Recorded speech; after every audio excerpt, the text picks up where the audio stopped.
Olá, retornamos aqui com mais um de nossos estudos e hoje no estudo de número 48, a família e o desafio geracional.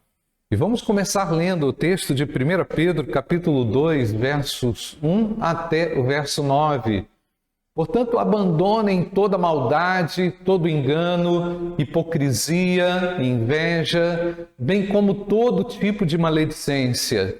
Como crianças recém-nascidas, desejem o genuíno leite espiritual, para que por ele lhes seja dado crescimento para a salvação.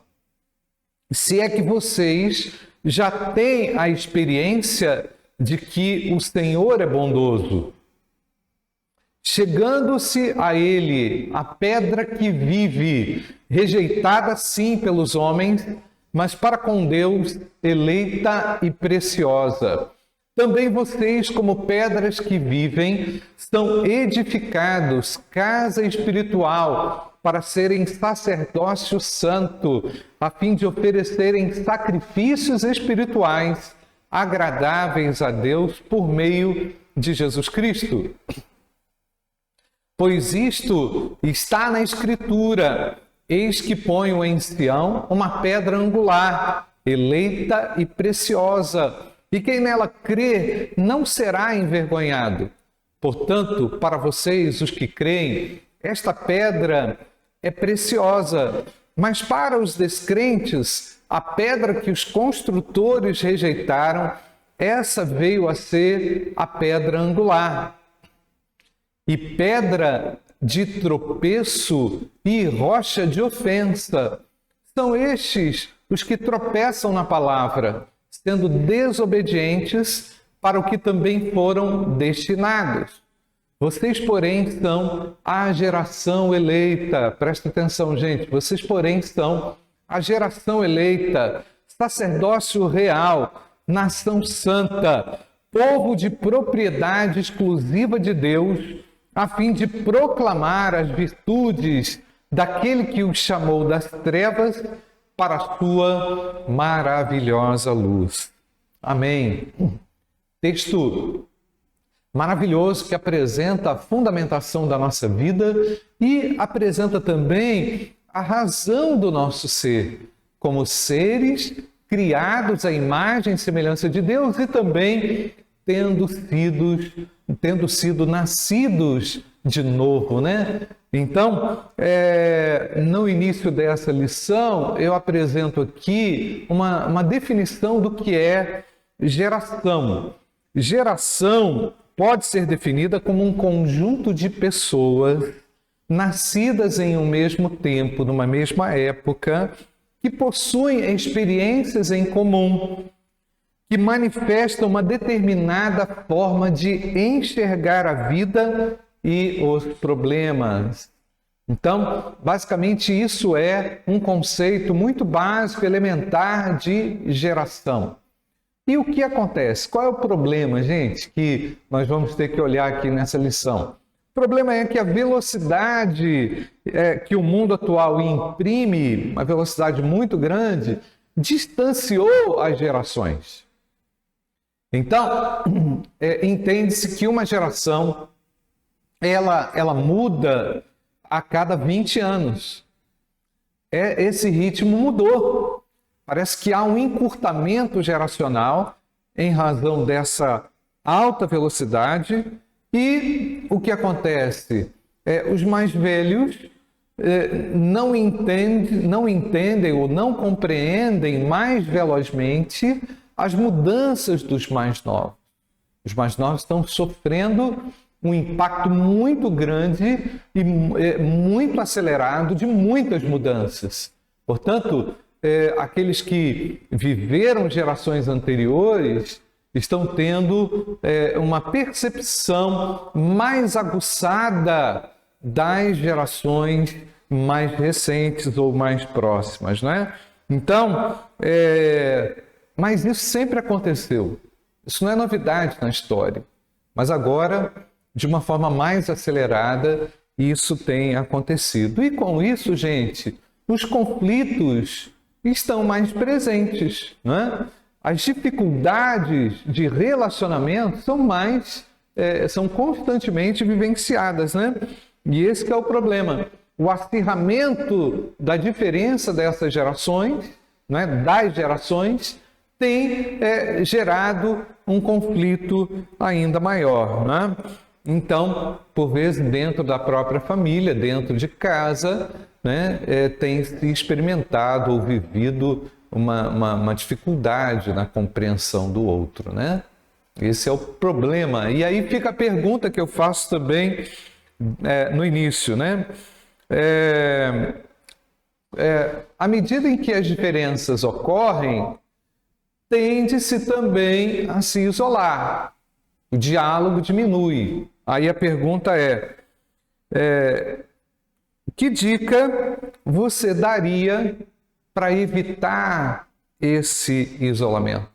Quais são as dicas que você tem, ou o que você tem feito, né, para evitar esse isolamento entre as pessoas?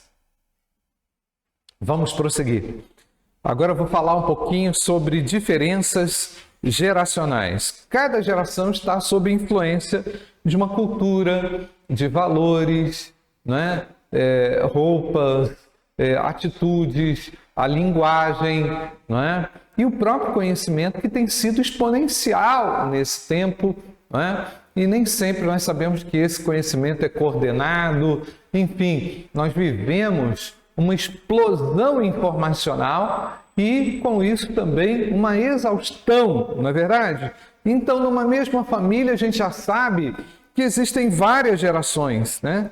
Por isso, a convivência familiar é muito comum a gente presenciar diferentes tipos de pensamentos, diferentes tipos de atitudes, não é? Interesses muito díspares, muito diferentes uns dos outros, né? Mas o que importa aqui é buscarmos uma coesão entre esses elementos tão diferentes que estão dentro de casa, não é? E aí eu apresento o seguinte: por mais que as coisas mudem aceleradamente ou de uma forma muito rápida, né? Os padrões de Deus, da Bíblia, não mudam, eles são imutáveis. Então eu estou propondo aqui a Bíblia como um ponto de convergência. Porque quando todos conseguem olhar para ela, nós vamos encontrar princípios, valores imutáveis que podem ser utilizadas na convivência, no dia a dia, na prática diária e no próprio exercício da fé, não é? Então, a Bíblia tem que ser um ponto de convergência para todos os integrantes do lar. É nela que nós vamos usar o quê? Encontrar o quê? As direções seguras para o comportamento, para a moral, para a nossa vida, ainda que o cabelo seja diferente, ainda que a vida seja diferente para os mais novos, né? Todos estão sendo influenciados, todos estão, de uma forma maior ou menor, sendo bombardeados por toda essa enxurrada aí de deformações do tempo presente, não é? Eu coloquei aqui também, nesse ponto, que os mais velhos tendem ao isolamento, os mais novos também. Agora, os mais velhos tendem a ser mais saudosistas, né? Tendem a ser mais... reclamam um pouco mais, não é? Eles tendem a não compreender também mais as vivências dos jovens, dos adolescentes, né? Eu coloco aqui um ponto muito importante para a resolução desse problema, que é conhecer as características de cada geração. Os mais novos precisam conhecer as características das gerações anteriores. E, de igual forma, os mais velhos precisam compreender as características das gerações atuais. Agora, gente, conhecer não significa que você tem que admitir pecado, erro. Não, você precisa conhecer, saber o que está acontecendo, né? Então, para que a boa convivência ocorra, é necessário autoconhecimento, conhecimento do outro também e conhecimento de todos esses fatores que geram essas mudanças geracionais e, pior, gente, que comprometem os relacionamentos. Nós estamos querendo aqui trabalhar os relacionamentos e a integração numa coesão familiar. E aí eu coloco também que com esse conhecimento você produz o quê? Cuidado, atenção, acolhimento, o diálogo, não é? E, enfim, o clima em casa tem que ficar leve. Precisa ficar leve para que ocorra o quê? Uma boa convivência, né, gente? E aqui eu faço uma aplicação, né? Com as várias gerações presentes na família, é comum o conflito e o distanciamento. Como vencer o desafio que você tem e aproximar as gerações que estão dentro da sua família? Responda essa pergunta, não é? Vamos avançar. E aqui eu coloco um ponto que também é não menos importante, que é o crescimento, o desenvolvimento pessoal e o respeito. É na convivência familiar que o respeito se torna como uma chave para abrir o coração do outro. Quando eu respeito, eu consigo abrir a oportunidade de diálogo, eu abro o coração do outro, né? Mesmo o coração mais duro, né, tende a se render e se abrir quando há respeito. Respeito, isso é muito importante. Dos mais velhos para com os mais novos e dos mais novos para com os mais velhos, né? Então, o respeito demonstra, sabe o quê? Um interesse que você tem pelo outro, não é? Um interesse sincero, leal, não é? Um interesse legítimo que você tem pelo outro, né? Então, quando o respeito é evidenciado, eu coloquei aqui, entre as pessoas diferentes, o amor aparece e cria-se um ambiente de aceitação, de diálogo, de interação, de apoio. Veja bem, não é a aceitação do erro, não é a aceitação do pecado, é a aceitação da pessoa, é o respeito que você precisa desenvolver pelo ser humano, pelo próximo, é o amor que você deve ao outro, conforme a Bíblia nos ensina, não é? De fato, o respeito ao próximo é uma expressão muito concreta do amor. O amor de Deus respeita, não é? Então, quem não alcança essa dimensão se frustra, porque não consegue superar os limites que o coração apresenta. Há muitos limites dentro de nós, né? Agora, o respeito também, gente, coloquei aqui na lição, ele exige o autocontrole. Requer estar aberto a ouvir, aberto ao outro, né? Mesmo o outro tendo uma opinião diferente da sua. Olha o que nos diz Mateus capítulo 7, versículo 12, no Sermão do Monte. Jesus já havia ensinado isso, né? Lá no final, no último versículo do capítulo 7. Portanto, tudo que vocês querem que os outros façam a vocês, façam também vocês a eles, porque esta é a lei e os profetas. O que está por trás disso, gente? O amor, não é? O amor que cumpre a lei, o amor que valida toda a lei, é o amor que coloca em prática todos os profetas. Já parou para pensar nisso? Do valor, na singularidade do amor aplicado nos relacionamentos, isso apazigua uma série de problemas, né? Todos eles, né? E aqui eu faço uma aplicação para a vida, para você poder experimentar crescimento familiar, você vai ter que respeitar o próximo, vai ter que respeitar o outro, não é? Só há crescimento quando há respeito, tá? Então, embora as opiniões sejam diferentes e até opostas, às vezes dentro de casa, um pensa água, outro pensa azeite. Eu estou aqui ilustrando coisas diferentes, não é? Eu preciso alcançar o equilíbrio. O desequilíbrio deixa tudo a perder, tanto de pais como filhos, irmãos e tudo mais.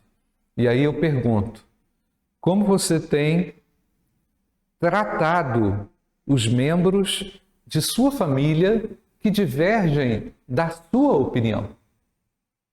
Então, vamos pensar um pouquinho nisso aí, tá?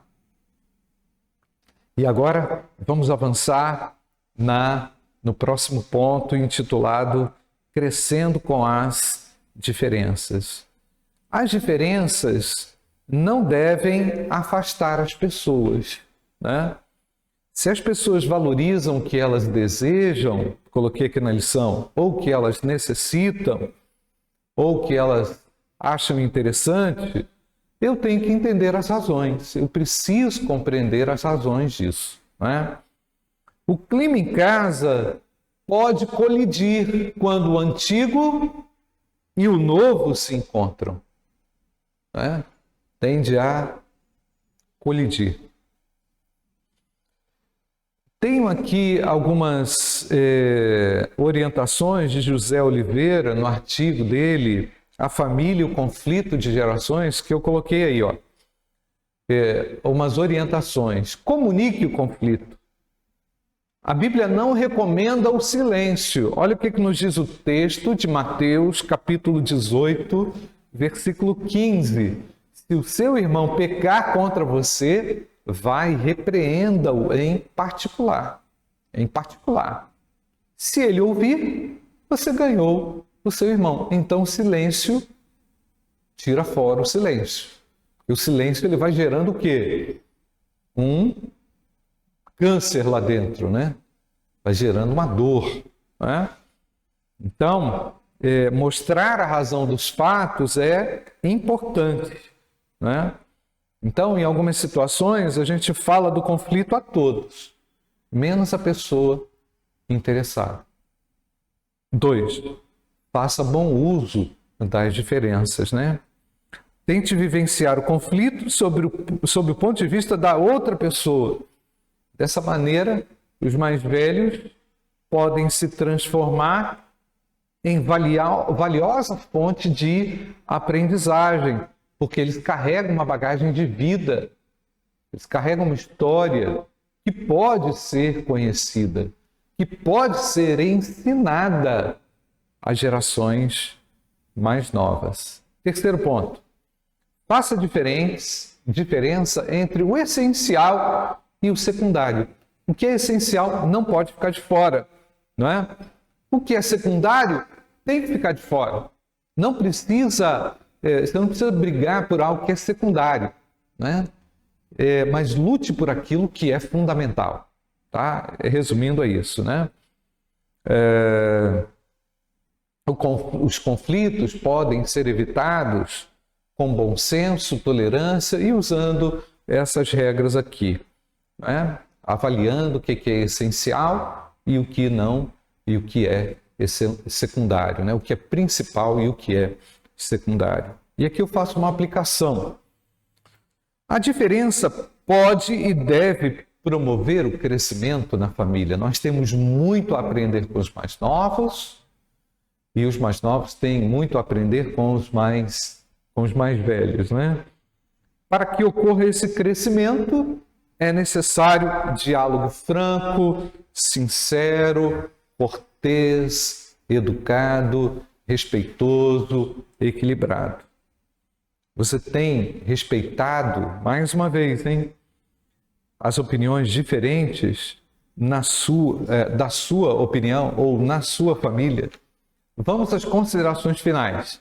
As diferenças geracionais estão postas no dia a dia, estão aí. A família nunca será réplica da outra. Nunca, nunca, nunca. Anota isso aí. Ainda que você teve uma família lá atrás que é bem diferente dessa e vai ser mesmo, e a próxima vai ser diferente. Não tem jeito, tá?